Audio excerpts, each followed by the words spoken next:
Welcome to the Neutral Corner. Coach Jay, Ottawa Valley Coach. Hey, I hope that worked. I just tried something new. Welcome to the Neutral Corner with Coach Jay and the Golden Boy. It's been a couple of weeks. We've had a busy couple of weeks, and we're glad to be back at it. So, hey, how are you doing this weekend, Andrew? I'm good. How are you? I'm all right. Now, for anybody watching at home, I still ask to say it's a legitimate question. I haven't seen him in a couple of days for the most part. He's actually right through that wall. Yeah. So he's in the same house, but he's a 19-year-old kid. So half the time your dads don't see their kids even when they're in the house. So how you doing this weekend? Good. Good. All right. We got a bunch of stuff to talk about this week. It's a big it's been a big last few weeks for boxing. We got a lot of stuff to talk about it. We don't have any special guests this week, so sorry for your luck. You just got to listen to my stupid voice and Andrew talk all week. Be a fun. But I guess that's what you get when you're an off-brand big body coach. This is my new thing. This is my favorite. That was my favorite troll ever, and I'm going to use it forever. From now till whenever, I'm going to always be the off-brand big body coach. So let's get right to it. We're going to do something new this week, and we're going to start with a segment called Boxing Tidbits. Now, as Andrew or anybody who knows me knows, I collect boxing history stories. I love them. Little stories that really have nothing to do with the sport itself. It's just fun stories that a lot of people don't know about their favorite boxers. So this week, the fun story, the boxing tidbit, is going to be about Rocky Marciano. And I don't know if you know this, Andrew. Now, you know why Rocky Marciano is famous. He's one of the greatest heavyweights in boxing history. He retired undefeated, and this is what it has to do with. It has to do with his undefeated record. Now, first, I just want to address the record. The record is he was 49-0 in boxing, and the record is that no heavyweight has ever retired with that many champions before, with that many wins undefeated before. What Floyd Mayweather says about how he set the record because he got 50 wins, it's not true. There are a few other fighters who have gone more than 50-0 and retired undefeated. They just weren't heavyweights. But neither's Floyd Mayweather, so it's not his record either. But I get off track. Just every single time I mention the Rocky Marciano record, people come back to, Floyd Mayweather broke the record. No, he didn't. He was not the same weight class. That's where the record stands. There's lots of other fighters, Ricardo Lopez, other fighters who retired undefeated. So let's skip past that. So Rocky Marciano, 48 wins in a row. 49 wins in a row. The boxing tidbit is, no, it wasn't. He did not win 49 fights in a row. Did you know that? I just read that like 2 days ago. You knew it. All right, because next week it's going to be your chance. You're going to do you're going to do boxing tidbits, and you're going to try and get something that I didn't know. Okay. So the tidbit is Rocky Marciano won. He was 49-0 when he retired. So how can it be true that he did not win 49 fights in a row? Well, he did go pro in 47? I think so. I think it was 47. Yes. He went pro in 47, and he won his first fight. Sanderson, I think, was the guy's name. No big deal. Everybody knows this. However, the next fight he fought, he lost. Most people don't know this. Now, the caveat is that it was not a pro fight. He was very invested. He started training boxing in 1963 when he joined the military. He started an amateur career. It was not very long lived. At the end of his amateur career, I believe he was 12-4. When his first fight came up against Sanderson, I'm pretty sure it was Sanderson. You can look that up for me there, Andrew, if you while I'm telling the story, if you don't mind. Yep. While he was offered that fight, It was for like $30, but he needed the money. He was worried. I'm really invested. I really enjoy boxing. I'm really invested in my amateur career. I don't know how this pro fight will affect my amateur career. So he actually took the fight, but Rocky Marciano did not win that fight. He was actually Rocky Mack. He decided to pick up a pen name and fight under the name Rocky Mack so that he could go back to being Rocky Marciano in the amateurs because he really loved fighting amateur. So he lost his next amateur fight. He won his first pro, went back amateur for 3 or 4 fights, lost 2 of them. He lost 2 fights, and then he went back pro. So the tidbit is, while yes, he did win 49, he was 49-0, he didn't win 49 straight. He won 1, lost a couple in the amateurs, went back pro, and won another 48. So it has nothing to do with his legacy, but it's just a little neat tidbit. I love collecting these little stories. He was scared that he was going to hurt his amateur record by fighting in the pros. Turns out his pro record ended up being something that that would be celebrated for years and years to come, and his amateur record would end up being forgettable. But how could he know that at the time? Good old Rocky Mack. His first opponent was Lee Epperson. Epperson. I said Sanderson. Thank you, Lee Epperson. Okay, thank you very much. I don't like being wrong. I don't like putting out false information. And it was March 17th, 1947 was his first fight. 47, yeah. I don't know why I keep wanting to say 60s. Obviously, he passed away in 65, so yeah. So clearly he didn't fight in 67. That was a brain malfunction on my part. So anyway, fun little bit of information. Rocky Marciano did not win 49 fights in a row. So there was the boxing tidbit for the week. Next week it'll be Andrews. Let's see if he can. If he can top that. So far, Andrew knew about this one. So I'm gonna say I lose this round just by sheer luck. Yeah, Andrew wins. So right now it's 0-1. Let's see if I can bring it back to 1-1, or if he's gonna go to 2-0. All right. So the next thing on our list is a bit of boxing news. Is it Bivol's time now? Dimitri Bivol. He beat Canelo. There was a lot of chatter about how good is Bivol. I mean, we all knew he was good. But most people kind of put him as the second or third best cruiserweight. Now he's just beaten the other great cruiserweight, and people are starting to wonder: is Bivol? Is he going to be? Is he the next face of boxing? He beat Canelo. There's his seminal win. He's now 20-0 with like 11 knockouts. Is this Bivol's time? What do you think there, Andrew? So Bivol is 21-0 with 11 knockouts. Oh, I'm sorry. After his last fight, he's 21-0. You're right. Yeah. His last fight was really good. I think that it will be his time once he gets to fight Butterbiev. It's true, but he just beat Ramirez, right? He did, but he was no joke. 1 and 2 were Bivol and Butterbiev. Yeah, people are talking about Butterbiev like he might not be the man anymore. We have to see, because Butterbiev holds the other belts. He has the WBC, IBF, and one more. I forget WBO, isn't it? Yeah, because I think that Bivol has WBA. I could be wrong. I don't remember. It's one of them. I think Bivol has the WBA belt, but yeah. Let me quickly. But I do think. Yeah, he's the WBA. Yeah, Bivol is light heavyweight. That's what I thought. WBA. That's what I thought. I wasn't 100% sure, but I think Bivol could be in talks of being the face of cruiserweight. I won't say the face of boxing, but the face of cruiserweight. It's hard though, because he's still younger, right? Yeah, still younger, but I mean, there's a guy you could, and the guy's only 31 years old. You know, Butterbiev is 38. Yeah, he's getting up there. Like, hard to be the face of boxing. And I don't think anybody would have argued that he was the face of boxing. I think Bivol definitely is the face of the cruiserweight division. That's for sure. Yes. Simply because he's more famous because of the Canelo win.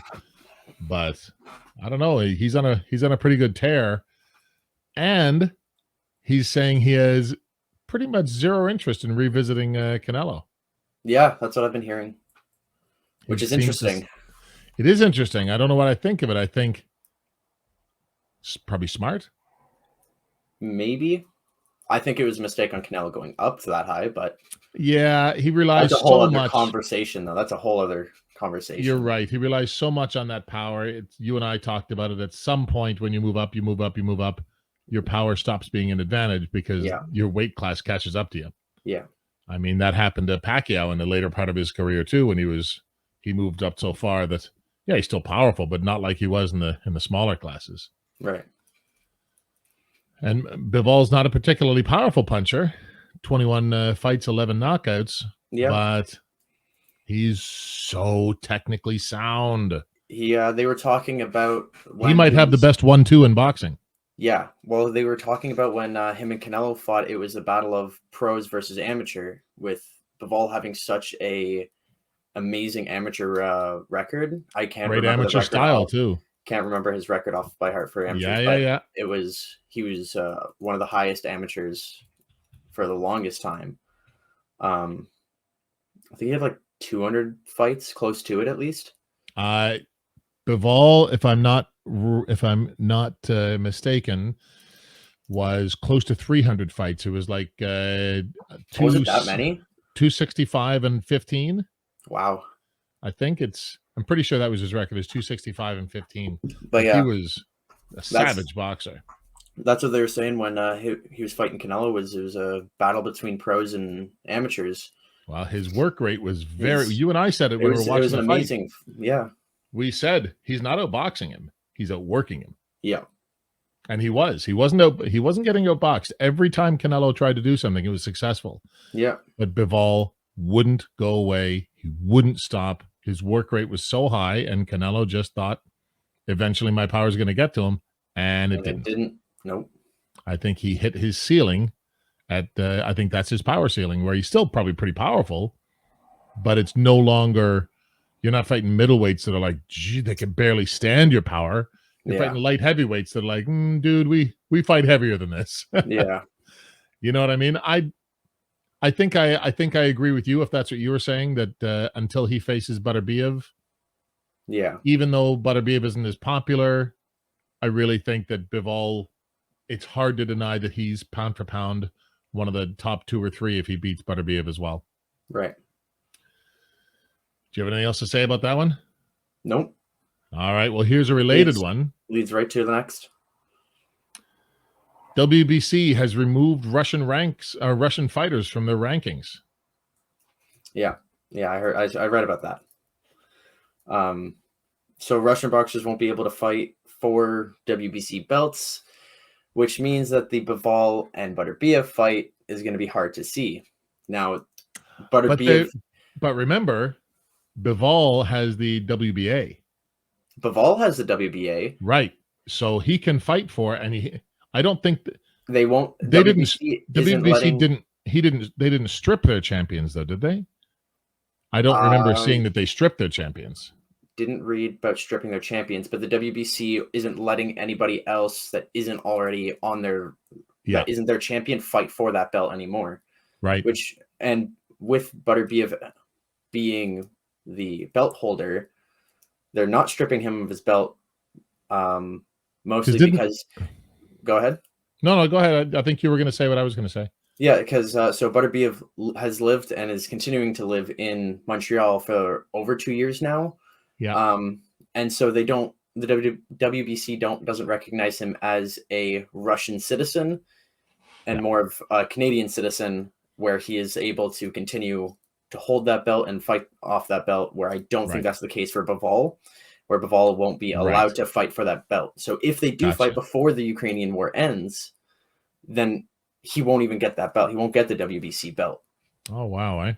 Yeah. What do you think about that? So it's a pretty serious time in the Ukraine. I mean, you've had boxing champions and Hall of Famers with the Klitschko's going to fight. You've had Klitschko's, you've had Loma and Usyk. Yeah. So what do you think? I mean, Do you think it's fair that the WBC is punishing fighters for being Russian? I don't think it's fair. Because they've done this before. This is not unprecedented, remember. There have been times, cheapest, I'm trying to remember now. I think they were banned from there was an Olympics at the beginning of the 70s. You'll have to forgive me. I don't remember which one, but they were boycotted. There were no Russians. Yeah. Now, I feel terrible for the athletes that have worked, that are working hard, that are, but if you remove them from the rankings and you don't let them fight for your championships, does it create a disruption in professional boxing that is worth the message that you're trying to send? I mean, the message you're trying to send obviously is, war is bad. We don't like what's going on in the Ukraine. And obviously nobody likes what's going on in the Ukraine. That's horrible what's going on over there. Right. But what do we think about that? Do you think that is a good decision, that it helps place some pressure on the government? I don't think it puts any pressure on the government. The government isn't really going to care about what boxers are doing. I think it's hurting the athletes more. I think it's the WBC commission just trying to say, hey, look, like, we're supporting Ukraine, but we're hurting a lot of fighters while doing it. A little bit of virtue signaling on the WBC's part. I kind of thought that too. It just seemed like, look at us, we're good guys. Yeah. But it really does feel like Dmitry Bivol isn't. He's not invading the Ukraine. No. You know what I mean? So why punish the fighter for not being completely? He's not doing anything at fault. No, and to be honest, living in Russia. I'm sure the next thing would be, well, what if he supports it? Maybe he supports it. I mean, are we really going to start banning boxers from fighting things because they've got stupid ideas? Yeah. I mean, because if we do that, then poor old Deontay Wilder will never fight again. Yep. Listen, I like Deontay. I actually do like Deontay Wilder, even though he's not the technician. I'm all about technique. I get it. But I love the heart. I love the athleticism. He's exciting. He's definitely, there's nobody who's going to convince me he's one of the greatest boxers of all time. Simply not. He's exciting to watch, though. He's exciting to watch. But if we're going to ban people for saying stupid shit, like I support the war in the Ukraine, which I don't, by the way, let's be clear and not have this screenshotted. So I say that. Yep. Then you're going to have to start looking at guys like Deontay Wilder who say he wants a body on his record. Like, come on now. Yeah. So, yeah, I kind of agree with you that I think this is punishing the athletes for something that is not, that's not their responsibility, that they didn't do. They're not invading the Ukraine. It's a government thing. It's a shame because the Russians really have a lot of good boxers. Yeah. Now, I don't want anybody to think that I'm making light of anything that's going on in the Ukraine. It's incredibly important that we're all paying attention to it. It's important. This is a world happening 20 years, 30, 40 years down the road. You're going to remember this. Mm-hmm. I mean, there are things that happened in the 80s where the wall came down, where Russia split. It was no longer Russia. It's the USSR rather. You're going to remember the war in the Ukraine like those things, I believe. So I am absolutely not diminishing what's going on in the Ukraine. I just don't know if it's doing any good for the WBC to come out virtue signaling, saying, look, we support it, and we're going to punish all these fighters that have nothing to do with it so that we can show our support. It's a shitty situation because you do want to show your support, but I don't know if I like that. I'm not sure. It's messy. And here's another messy topic. Yeah. Here's a messy one. And this affects us directly as amateur boxers. So for anybody that doesn't know, I've got down here IBA in boxing still not on the 2028 Olympics. For anybody that doesn't know, AIBA was the name of the council for the World Amateur Boxing Organization. It's actually Amateur International Boxing Association.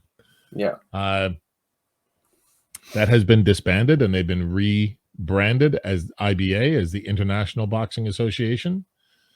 Amateur boxing is no longer called amateur boxing. It's called Olympic style boxing. They've been doing a lot of PR work, basically, to try and separate themselves from the reputation of corruption that AIBA had. But now they're talking boxing and weightlifting too. By the way, they face the same issues that we do. Is not on the 2028 Olympic schedule. What do you think? It's unfortunate to hear, especially for myself, where I want to go to the Olympics and I'm trying to work my way up. And I think 2028 was going to be the year that I would probably go. It would be probably the best time instead of in 2 years at 2024. Yeah, who knows? Yeah, who knows? But I might have to work hard to get to the 2024. It might be who knows? Shot. So I'm not sure how much of the whole reason why it's not going to be on the schedule. I'm not sure if you know much of the reason why. I do actually. So it's corruption. Now, yeah. What they have said is it's governance and financial transparency. You're right. But there's also been, that's the politically correct way to say they're fixing fights. Yeah. So in the 2016 Rio Games, there were a handful of fights that were fixed. Or that they suspected were fixed. That were suspected that they were fixed. Because I don't believe anyone was charged. It's not like the old Adelaide Bird thing where she was brought up on sanctions, not necessarily charged. But I don't believe that there was anyone was found guilty specifically, but they were doing bout manipulation. So they're right. It was definitely, this bout was made to be come out this way. No matter how the fight actually went, it was made to be that way, or it was made to be this way. That's what I read too. That they were that there was a lot of evidence of fight fixing, a lot of evidence of judge corruption, of referee corruption. So I think at all levels, not just the Olympics. It was at a bunch of different places. But you're right; it stemmed from the 2016 Olympics. Well, now, the whole payments were hidden. So there was a lot of financial transparency. They were hiding payments. The investigation started in 2021, so it only started last year. Oh wow! I actually thought it started earlier than that. I didn't know that. No, so it only came out. They only started, I guess, publicizing it in 2021 about the whole 2016 Olympics and all that. So it's still very fresh, and we need to keep our eyes open for that. I know it's back on my radar because Roy Jones Jr. is he's actually one of the guys that's fighting the hardest to have the Olympics put back on, the boxing put back on the Olympic schedule. He's actually put out a what do you want to call it? A poll. Okay. So that you can vote for not a poll. What do? You get signatures. Petition.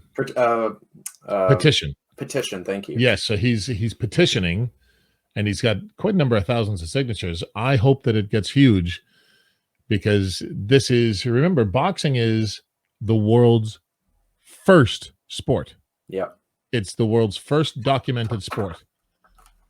Wrestling and boxing together were the first, not only the first organized sport, they were the first Olympic sports. They're the original Olympic sports. And now we're going to take the original Olympic sports and all the history that entails away from the Olympics. You're going to remove the hopes and dreams of young men and women like yourself.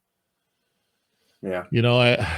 I get it. I know that they have to solve their corruption issues, but I hope that they are able to do so, and the IOC is convinced that they can put them back on the schedule, because that can affect a lot of people. Yeah, that needs to happen. Well, I'm hoping so. This is that's a pretty big one. It's upsetting. I can't picture an Olympics without boxing. It's the main sport. It's like picturing the Winter Olympics with no skiing. Like that doesn't make any sense. No. Oh, I didn't realize I had the Gunner in here. Oh. So everybody can see. This is my service dog, Gunner, my best buddy, other than my other best buddy who's on the other side of the wall over there. He's got to sort himself out. He's got to sort himself out. That's right. Do you want to jump to the next question? So we will absolutely jump to the next question. I think we've spent enough time on that, but that's disappointing. So the next one.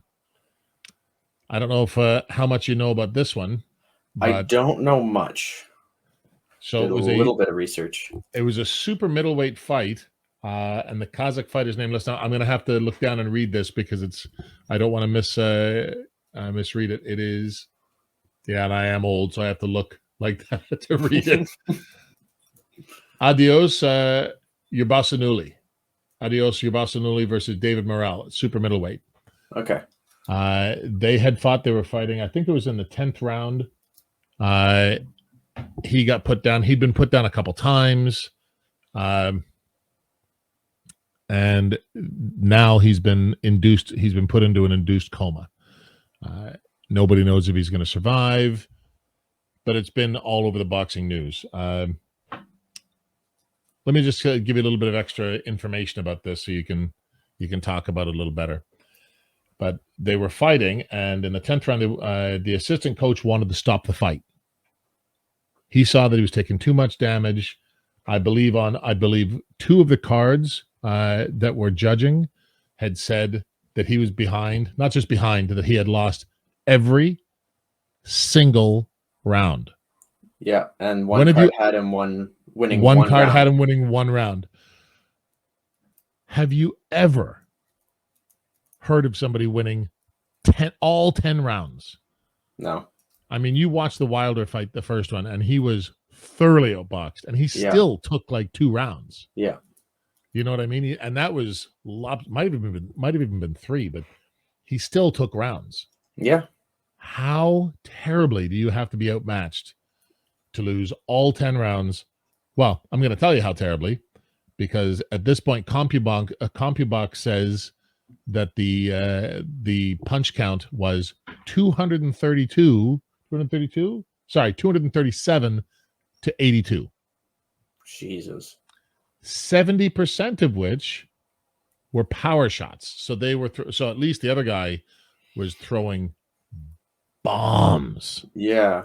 You know, Nelson and Morrell was throwing bombs at this guy. So you're looking at 180 power shots. That's insane. You know, he doubled his full punch out. He more than doubled his full punch output with just his power shots. Yeah. The assistant coach tried to stop it. Now, I believe it was for one of the lesser, alphabet soup titles and IBF, like the second string of IBF titles. It certainly wasn't the main one. So I get that you kind of go out and you shield a little bit more when the more important it is. But even still, the assistant coach has already said, as far as I'm concerned, from my point of view, I see the assistant coach saying, should we stop this? As a major red flag. Yeah. Major red flag. Yeah. Because he's just as in as anybody else. If he wins, if they win and get a world championship, that helps him in his coaching career too. So for him 100%. To overlook that and say, maybe we should stop this fight. Let's maybe save the fighter. Let's maybe save the fighter. And the head coach said, no, it's okay. I assessed him. He's fine. And he went in, and now he's in danger of his life is in danger. He's in a coma. Yeah. So do you think that should we see more of in the pro ranks, more guys who will, like amateur coaches, throw in the towel? You know, I've thrown in the towel before for our boxers. But in the amateurs, it's different. Your record doesn't count as much. This also isn't our career. We're not getting paid per fight as You're not amateurs. Getting paid. You're right. It's not paydays for us. You know, it doesn't affect everything like it does. So I mean, there are mitigating circumstances, but do you think that means, like, should we be doing that more often in the pros, throwing in the towel, or do you think that this is the price you pay? Is this the price of admission into a dangerous sport? You're crossing, like, this is a very difficult thing to say because it is their livelihood. This is where these guys are making their money and how they pay bills. Yeah. But that was up to the coach. The fighter's never going to say, oh, I can't keep going. I've never met a fighter that will be 100% honest that way. Nope, you're right. So think that the assistant coach definitely had the right idea. And I think that as a coaching pair, you need to be partnered with somebody that even if you don't see something, if the other coach sees something that's going on that you don't see, you just trust them with it. You have to have that bond between coaches, not even just coach and athlete, but coach and coach. Coach and coach. You're right. You're right. So you think that pro coaches should be a little bit more willing to throw the towel in? Oh, 100%. Because now this young man might not come out of this coma. He might not ever fight again. Like, you just cost him out of his life over a lesser belt. Where that's true. We never know what could happen, but I'm not saying that this is my opinion, but I'm going to put it out there as a bit of a devil's advocate. Yep. We both know that there's a bit of a Mayweather effect in boxing for the last 20 years or so, where your O is extremely important now. Oh, 100%. You've got a guy like Anthony Joshua who has 3 losses on his record. He's what, 22-3? I'll double check that, but with 21 knockouts. Yeah. Like, and one of them was I don't want to say a fluke, because Andy Ruiz is a highly quality fighter, but I think we know that if they fought 10 times, Joshua's coming out with the win 9. So that was his one-off. I mean, even Alex Lewis lost to a guy that was not particularly good. So he is 24-3. 24-3. Okay, 24-3. Yeah. So you know what I mean? Like, people care so much about your O now that people are legitimately asking, is he done? Is Anthony Joshua done at 24-3? Used to be that was an amazing record. Yeah. He's got more top 10 fighters on his resume than Fury, Wilder, and Usyk put together. Yeah. He more than doubles the number that they have. So how are we going to tell coaches to throw the towel in more when they know throwing the towel in can be the end of your career? You've almost now guaranteed that this is the end of his career, though. Well, that's it, right? Do you want to make it seem like it's going to be the end of his career, or do you want it the end of his career? Yeah, no, I'm not arguing. I don't think you're wrong, but that's the framing. You know, that there are going to be people who say this is their livelihood. They've got to fight to the end. Now, I'm going to say this for any boxers listening. Pardon my language, I don't give a fuck about people who say boxers have to fight to the end, or that boxer's dodging this guy, or he's afraid of that guy. Fuck those guys. They're not the ones getting in the ring. They don't know what the fuck they're talking about. Fans who say that guy's dodging that guy. How dare you? You know what I mean? A guy that's got a loss, you're going to tell him he's done. I actually think forget about those guys. If you're a boxer, screw those guys. Those guys don't know what the hell they're talking about.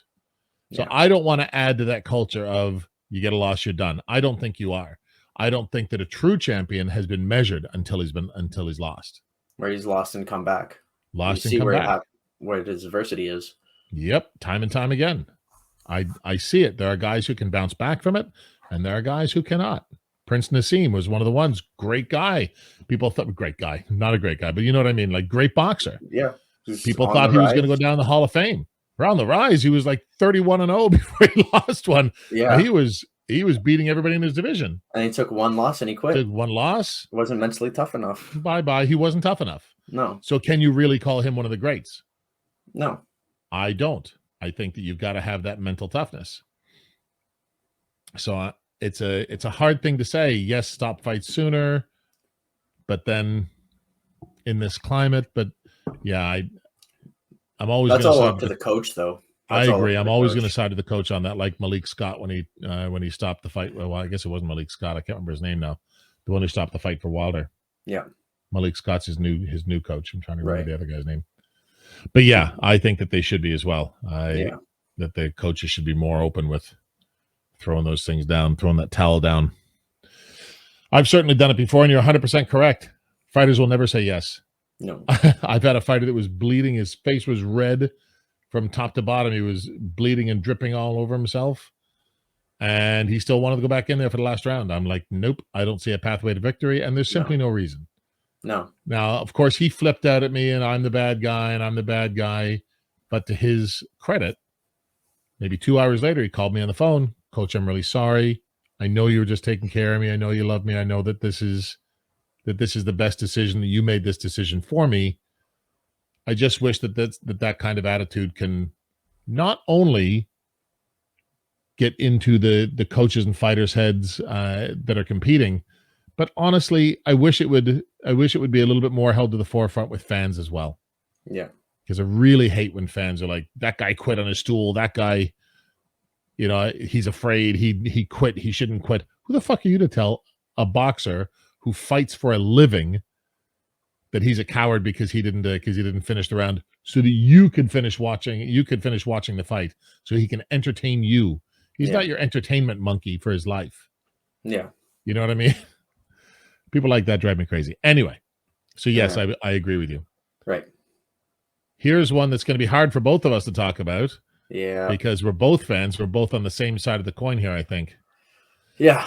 So after Loma's last fight, what do you think? Is Loma on the downslide? I think Loma looked good against Ortiz. That was a good fight. I looked. What was it? Hold on. I have it written down here. Yeah. Yeah, so he was on the scorecards. Loma won 8 rounds to 4. Yep, that is first about what I would say too, yeah. Rounds 1 and 2 were Ortiz's. I will say that Ortiz outworked him. Didn't outskill him, outworked him in the first 2 rounds. But that's common for Loma. Round 3, Loma won. He started picking up that pace, and it caught Ortiz off guard a little bit, I think. Mm-hmm. And then so he won round 3, lost round 4 to Ortiz again. And then it was round 5. Round 5 was Ortiz's, and the rest were Loma's. But that's pretty common for Loma. I mean, Loma's always been a late starter. Even in the beginning, before Cambosis. Teofimo Lopez. But for Lopez, he was always round 5, round 6 starting he was off. Always. He would say in interviews that he's going to come on after round 4. So he almost would plan to lose 4 rounds. Yeah. But I didn't see anything that would convince me that he's on the downslide. There's a lot of people saying it, but I think as a matter of boxing entertainment, people like to tear the greats down first. Loma's now on the downslide. People are looking at him and saying he can't take Haney. Haney's too big now. People have been saying Loma's too small for 135, and I agree. Yeah. I think he should be fighting a 126 still. I mean, personally, I just want to see him fight Haney because I think that was an amazing fight. It's a great fight for sure. But have we gotten into a point where a year ago it was Haney can't take Loma because he has no power? Yeah. And all of a sudden, we flip-flop. All of a sudden, his size is this major issue. Yeah. I mean, certainly when he stands beside Loma was not wrong. Dwarfed him. When he said, he called him a heavyweight. He said, I want to fight this heavyweight. That's right. I thought that was quite something. That was funny. But how do we go from Haney's the underdog in that to Haney being the favorite because he's too big? Lopez. That's why. Yeah, maybe. Loma lost to Lopez, and then Haney just started coming up, and because Loma was this like god in the division until he lost to Lopez, and then and there's a new everyone name. was like, oh, he's done. There's no one. Loma's not coming back. And people have been predicting it ever since. And this is after every fight, though, everyone's saying, "Oh, Loma's done after this fight. Oh, Loma's done after this fight." Yeah, until he proves them wrong. This is the one where he's not dominated. I mean, I think 8 scores to 4. Even that's a pretty lopsided. Even the rounds win. that he lost were close rounds. I thought so too. Yeah. Like those rounds specifically, because I watched it. I'm sitting there. I'm like, I could have judged it either way. I would have said it's either one of theirs. Clearly, they went with Ortiz. That's fine. They went with Loma. That's fine. But it was a close fight. 12 rounds in. All 12, they were all close. I thought. I did. Ortiz is a good fighter. I think he is a good fighter, and I think that's being taken out of Nobody's taking that into account. But no, I personally think that I don't think he's on the downslide, but it's going to happen soon. He's 35 years old. He's got to get to work. He does have to get to work. More. He's fought 3 times since 2020, I think. Heavyweights can go later in their career, later into their 30s and early 40s. Lightweights, they lose. Well, they lose their speed, right? Speed's the first thing to go, and it's not as important in the heavyweight ranks. But these little guys have blistering hand speed like Loma does.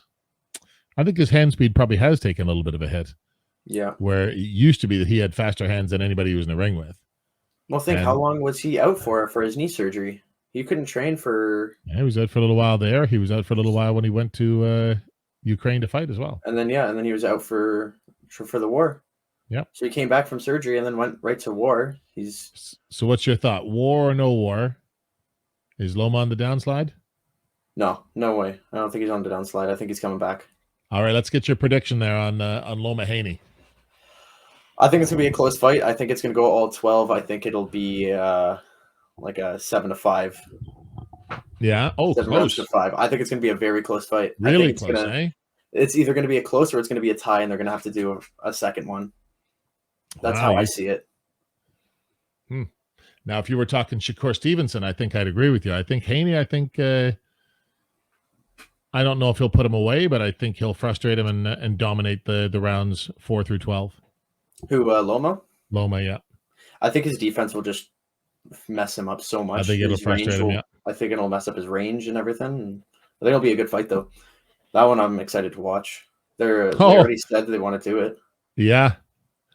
All right, let's move on to the next one here. I think we've talked that one to death. Loma not on the downslide. That's the decision. There we go. As a very quick tidbit here, because I didn't think of it when I was doing up the news there. Please, Errol Spence, Crawford, let's make that happen. It's the only fight in boxing that anybody gives a shit about. Yeah. Literally, right now, it's the only fight that matters. You're a little ways out from Haney being able to go at Loma. Yeah. Ways out from some of those other fights, but Crawford Spence could happen pretty next much month. Now. Yeah, they're both wanting it. It's so whatever is going on in their camps that keep them from making that fight, stop it. Just let it happen. Just do That's the fight everybody wants to see. Like, you want to be able to put one or both of those guys in the Hall of Fame, and they're one of the greats of all time. This fight must happen. Or even if you want a good payday. It's no different than Canelo with Benavidez. I don't care if people think he's going to beat Benavidez. Benavidez is the one guy where he's in your division. You don't have to move down. A lot of people are calling for him to fight Charlo, but I think that's a weight class down. Maybe you don't want to move down again. No. But Benavidez, he's a super middleweight. If you don't fight him, it's always going to plague your record. So, yeah. So, Spence Crawford, make it happen. All right. Next one. Here's a contentious one. Now that Jake Paul, he's not fought a boxer. It's true. Well, I mean, Anderson Silva has some boxing fights. So technically he can claim to be a pro boxer. So technically he has a boxer on his resume. I'm not willing to go that far. I'm wrong, but I'm pretty sure Silva has 4 boxing fights. Well, now after this fight, that was his 4th. That was his 4th. That's right. So it's not much, but he's only got 6. So, I mean, he has fought a boxer, although I would say he's fought. There are caveats. Listen, I think when he was fighting Woodley for the second time, like, why are we doing this? Why are we fighting Woodley for the second time? There's no point. That's stupid. Everybody's already seen that Woodley's terrible striker, his terrible stand-up. Yeah. Why do we have to watch this snore fest again? I mean, the second one gave us a pretty cool knockout, but did we really not expect that to happen? Those are the wise words of Canelo. Payday. Yep. For at least for Woodley. Yeah. And for Jake Paul, he's like, I just need an opponent. Yeah. You're right. Payday. You're right. But he's now fought Anderson Silva. So, I mean, before my argument was you fought a YouTuber. Nobody cares. Yeah. Then you fought an elite athlete in a boxing match, but he's a basketball player. Yep. Nate Robinson is not a boxer. He's an elite athlete. It's absolutely true. So it's better than your YouTube win. So you've taken a step up. Then you take a step up to an actual fighter, Ben Askren. Get it. But Sure. he was famous as an MMA fighter for having terrible stand-up. Terrible. Yep. So don't brag about his win, even though it is better than his elite athlete basketball win. Now he's going to win over a fighter. Now, a fighter whose striking is shitty and boxing is even worse. Mm-hmm. And then he moves up to a guy whose striking is still shitty. It's another wrestler, retired, over-the-hill MMA fighter. But he possessed power that Ben Askren did not. Right. So, I mean, it was still an extra level of threat. An extra level of threat. Even though, I mean, we saw him almost put him down in the first fight. If the rope saved him, he was going down. That being said, he fought him. He survived that adversity, and he won both fights. Then he's moved up. Still doesn't fight a boxer. I'm not convinced that that all this nonsense with Hasim Rahman and with Tommy Fury isn't just for show. I don't know. Sounds like it. There's got to be something that he put together some really ridiculous, almost unmeetable expectations for Rahman. So I don't blame either party for that. I mean, I guess it falls on Rahman, but he wanted that fight pretty bad. But there was no way he was ever going to be able to meet those weight restrictions. No.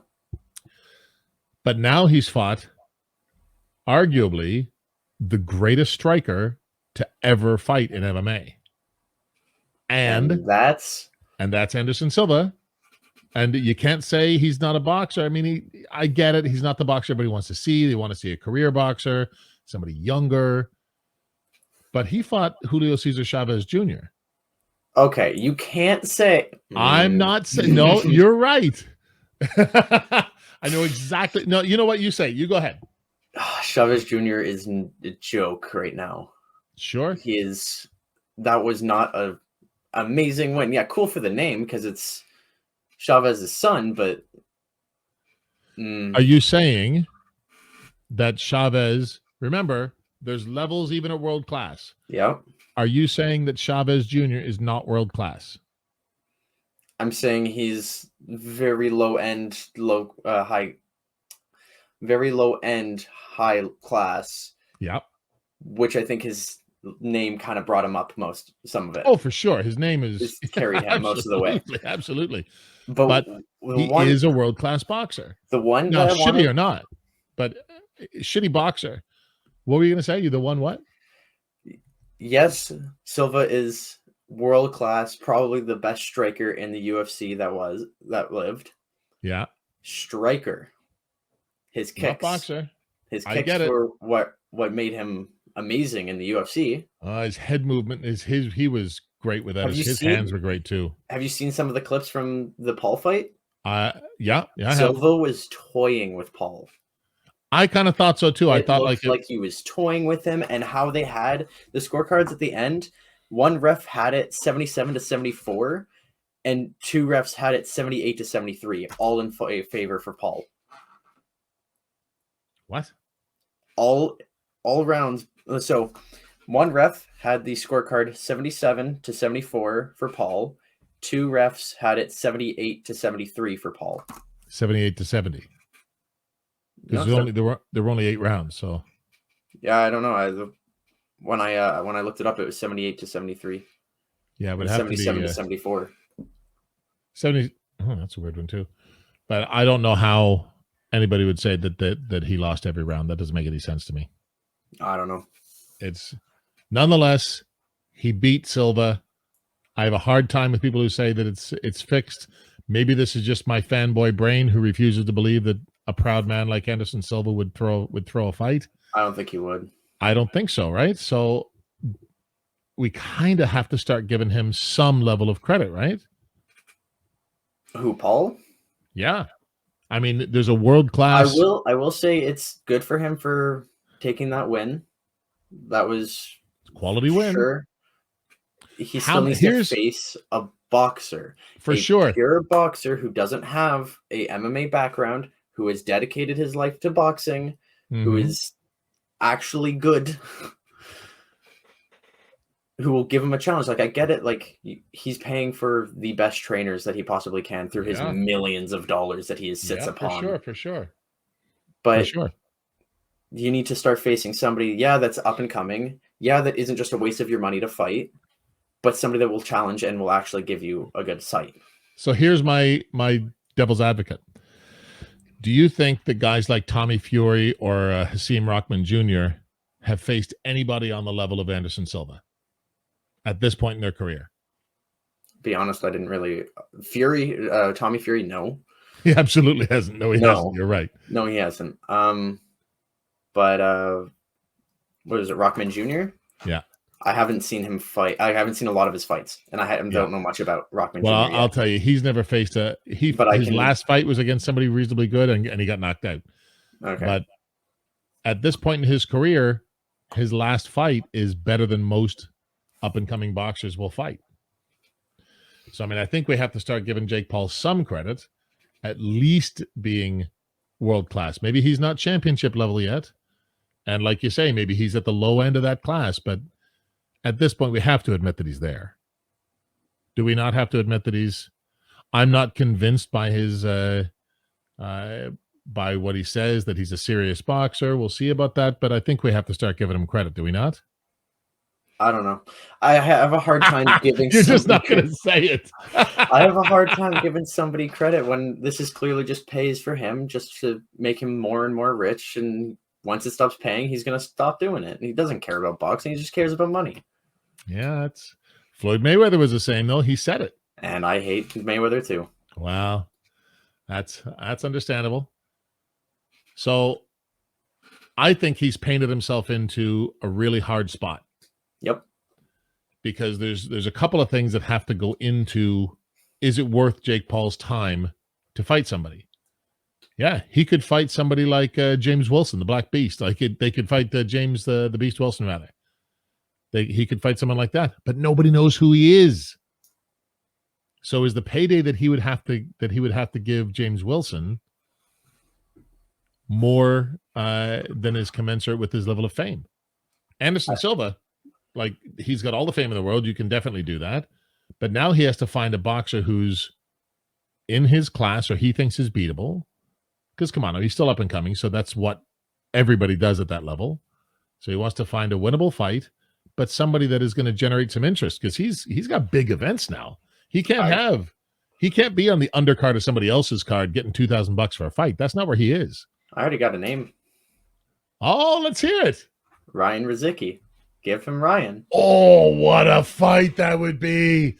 Ryan, if you are out there watching this, Ryan, I'm gonna try and get in contact with you, and we're gonna try and get you on this show. We're gonna try and get you to answer that question specifically. That would be an amazing fight. There are very few fighters that are grittier than Ryan Rizicki. Yes. So I know that Ryan Rizicki has put out their own podcast. He has his own podcast too out there on YouTube. Sweet. He has said that, I haven't watched the actual thing, but I saw a small clip with him saying that Paul's managers have acknowledged Ryan. No, they acknowledged him and they know about him. But fight Ryan. He fought for the Bridgerweight title. He fought for the Bridgerweight title. You and I watched that live. It was beautiful. What a great fight. There's no way. Here's how great that fight was. I knew the boxer's name. That was the champion, not the champion, but the favorite going into that. Thank you, Rivas. I forgot his name because of how well Rizicki did. Now, he did not win, and I wouldn't argue that he won. But you cannot tell me that Rivas didn't go into that fight thinking this guy on an 11-day replacement is not going to give me. And Ryan gave him everything he could handle.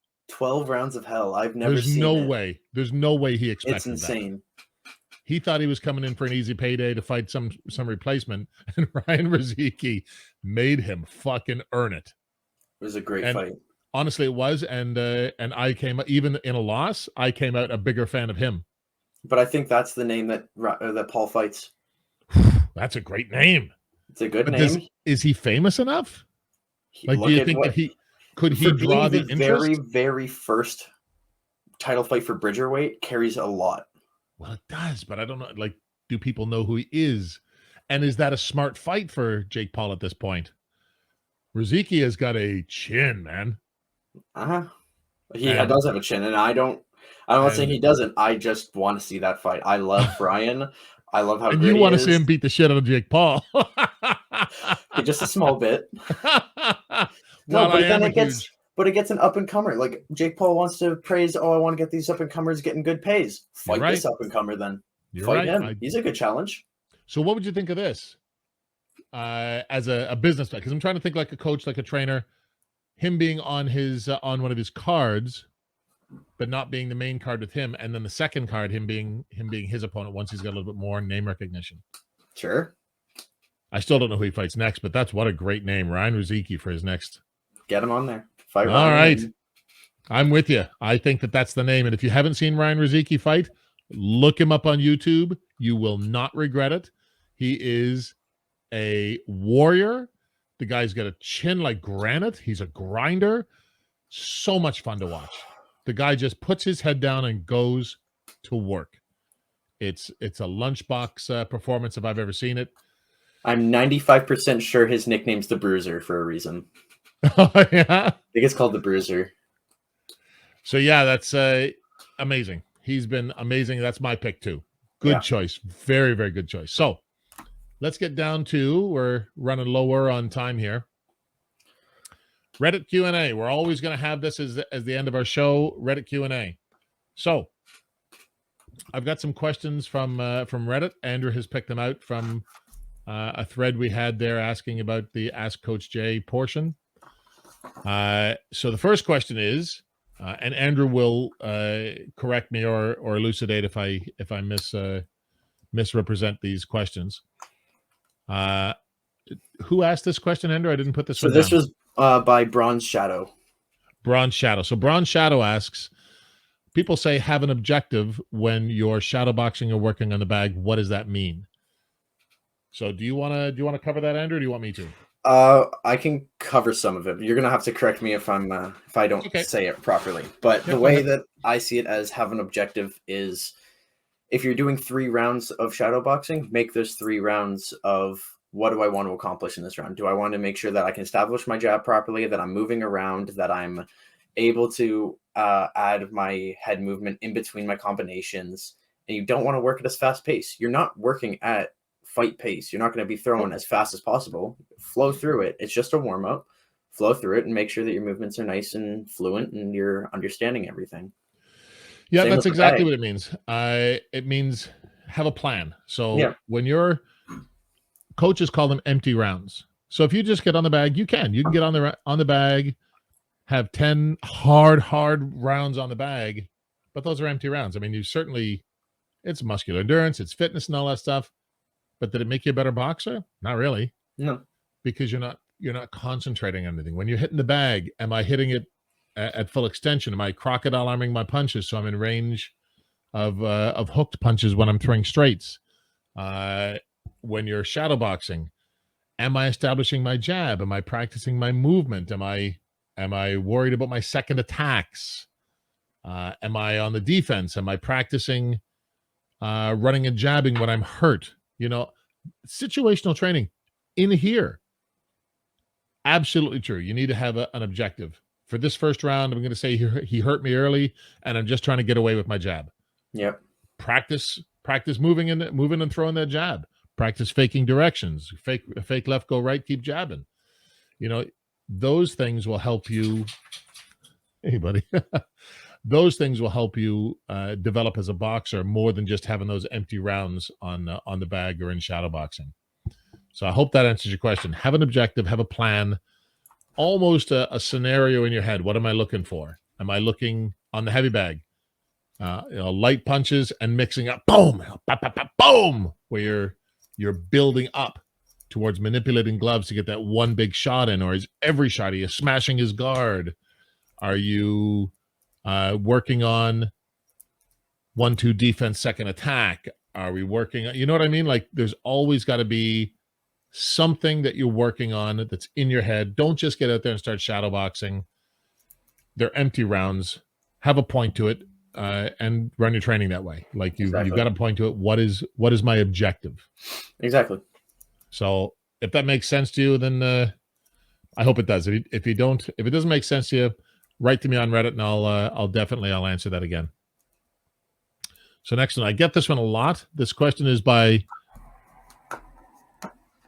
Michael01. Mikkel01. How to get used to getting hit? I'll tell you. I'll take this one because it's a very simple, very quick answer. Get hit more. Yeah. That's all I can say. And so, I mean, that's the simple answer. The simple answer is get hit more, spar more. The complex answer is there's flinch training. There is flinch training. Do your flinch training. Do your training where you're getting in there light. Yeah. So you're getting hit, but it's nothing you can't handle. It's light punches. You're just working on technique. That keeps you from being hesitant. If you get in there to big punches right away and you're like, how do I get used to getting hit like this? I'm like, you don't. You're just going to keep getting smashed, and hopefully you'll be okay with it one day. If you build up to it, light sparring, I'm okay with this. I want more. Then you go to medium, like, yep, this is what I wanted. Let's work here. You get better, you get comfortable there. I want more. Now you move up. Heavy hitting. Boom, boom. You're not used to it. Keep training. You'll get used to it. But you have to always be the driver, the one that goes, I think I'm ready for a little heavier sparring. And not just that guy that goes, let's just spar heavy right off the bat. You could be ruining. There are levels, and you can be ruining your own boxing technique if you do that. Yeah. So the simple answer is fight more. Fight more, spar more, train more. That's how you get used to getting hit. I'm sure it's not the answer you were looking for, but it's the truth. All right. So here's the next one. A question by Matter Upbeat 8803. Once you establish your jab, where do you go from there? What do you think there, Andrew? It really depends on the style of boxer you are or the coach that you have. I know for myself, I don't have predetermined combinations for the most part. I establish my jab and I just kind of flow with it from there. I will incorporate crosses, hooks, uppercuts if I need to, just all that stuff after establishing a jab. If you are the type of fighter that knows, the type of coach that has, okay, you're going to land your jab, and then after the jab, you want to throw a 1-2-1 or a 1-2-3-2, or just have predetermined combinations. But I think it's just more up to the fighter than anyone else. So once you establish a jab, where do you go from there? So first you got to say, what does establish a jab mean?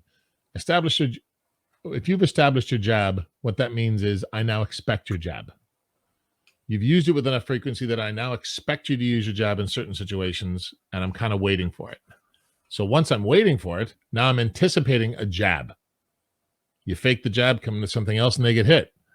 You can take advantage of them expecting that jab to open up new avenues for new attacks. Now, very often for me, being a big guy, power is in my weight class. People get in there quick, and man, there's power on the inside. Yeah. So I don't want that. I hit hard. I don't want to be in there where people are hitting like that. So I used to use my jab a lot as my rangefinder. I'd interrupt their path coming in, so that they couldn't drop their power on me.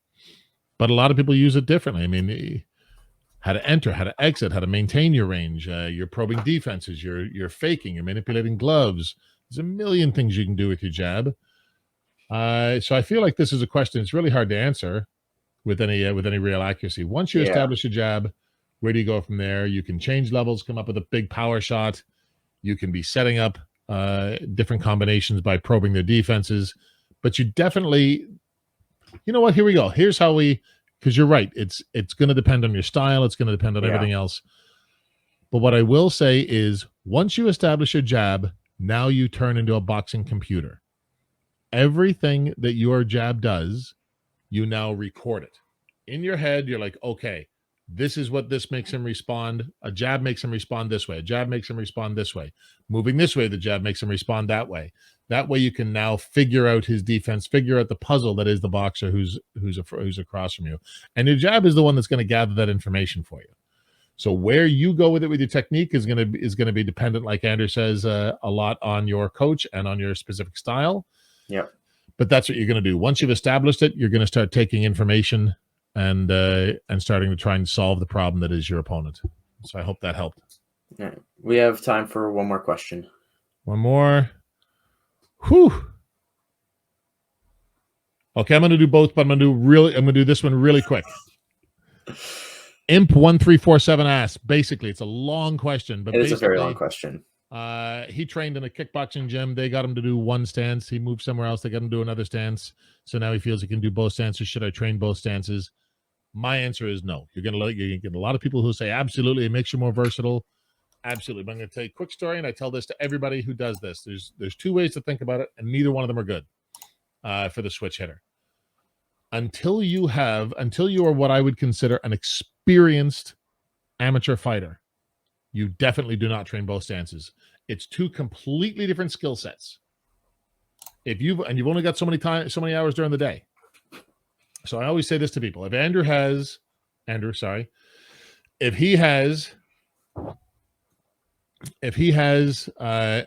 reps and I have 1,000 reps to get better at boxing, he sends them.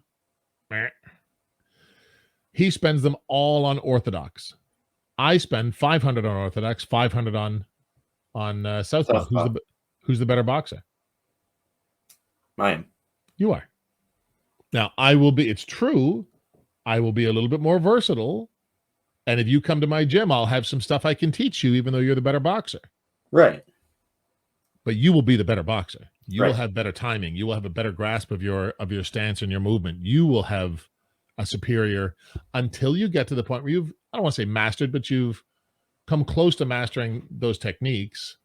And then you can try to start implementing like one attack at a time. You call it the Dempsey shift. You shift one way into your other stance. Use your other hand as a jab.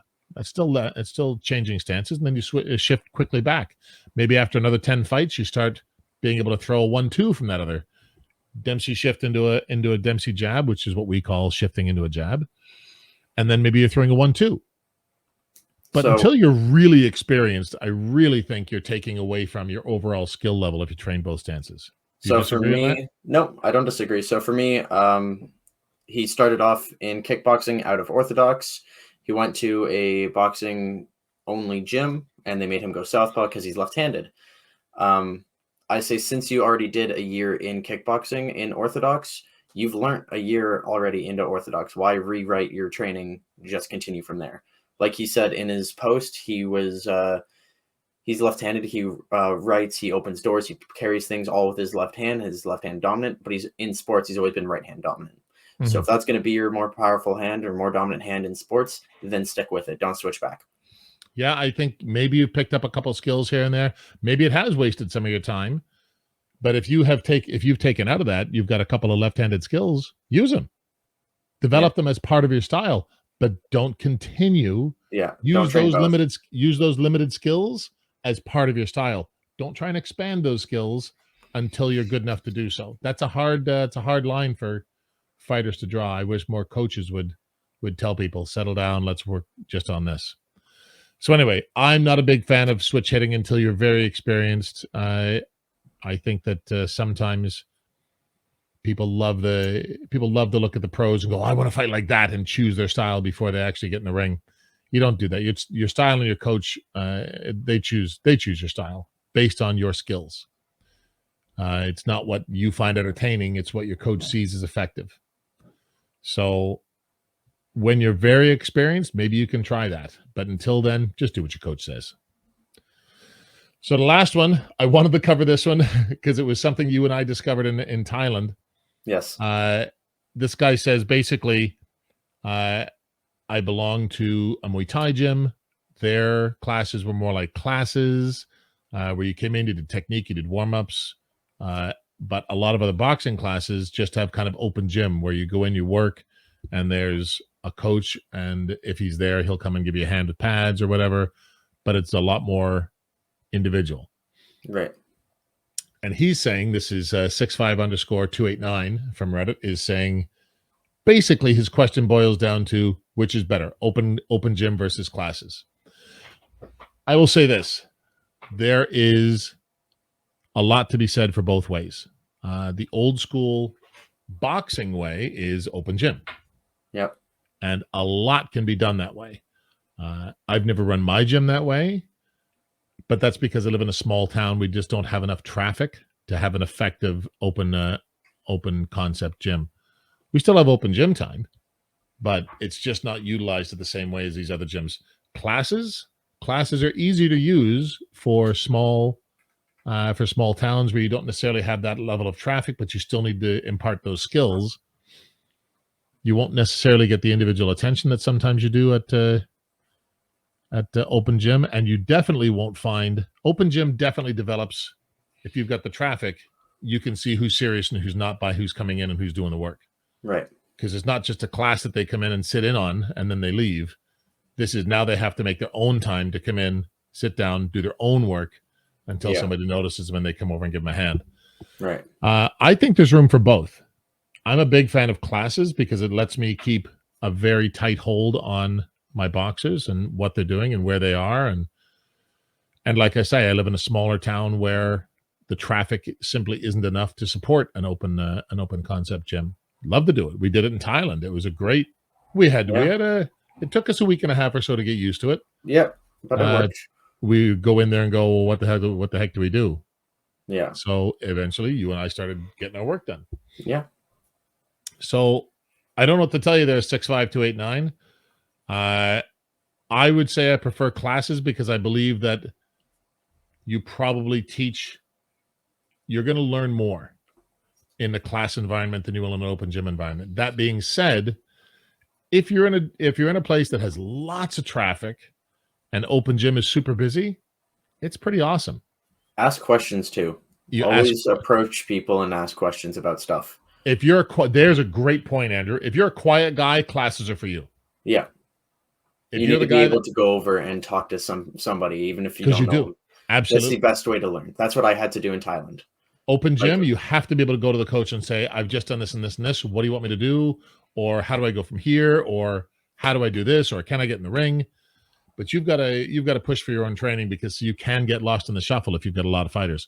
Yeah. But there can be a lot to learn in an open style gym. A lot to learn. I love open style gyms. But if you're in a smaller neighborhood, classes, if you're not that guy who's going to push the coaches for your own training, then maybe open class isn't for you. Yeah. Otherwise, open gym is great. I don't know. It's going to be up to the individual. So from a coach's perspective, there's pros and cons to both. I think that on the higher end, open gym probably produces better fighters, only at the higher end. Yeah. Classes will produce more fighters, more quality fighters. Now, the preponderance of extremely skilled guys coming out of a class environment will probably be a little less. I don't know if you agree or not, but because they get more individual attention and they're the ones that are self-driving are the great boxers. And you can never, as a coach, you can never work as hard as the fighter that's one of those great, really push himself boxers. So if you're one of those rare boxers, open gym's great for you. If you're not, if you can't push yourself, if you can't advocate for yourself, if you feel shy, then go to a class. Yeah. Other than that, I think it's up to you. I think, where do I feel more comfortable? Where do I feel like I'm learning better? Do I like the coach? Do I like the concept of the gym? Does their values fit mine? You know what I mean? Like things like that. Your personal choices are more important than the open versus classes. And usually places that have classes also have open gym as well. So right. I think both are good, if that's my non-answer. But I really did want to answer that one. I think that both are good. Both give different advantages. You'll learn more techniques from classes, but if it's a really high level gym with lots of traffic, you may find that on the high end, open gym is better. On the low end, open gym is way worse, because even the lower end boxers in classes can be brought up to being pretty reasonable boxers because they're under max supervision. Mm-hmm. In open gym, you can't. They're reliant on their own work ethic. The low end boxers are just never going to be anything in an open end gym. So anyway, that's my take on that. Do you have anything on that one, Andrew? Nope. Same mind. Yeah, you think so? Yeah. All right. Well, I think that's the neutral corner for this week. We're going to try and bring you a good guest next week. I'll have a nice guest speaker next week, and hopefully some really good questions and topics. Until then, train hard.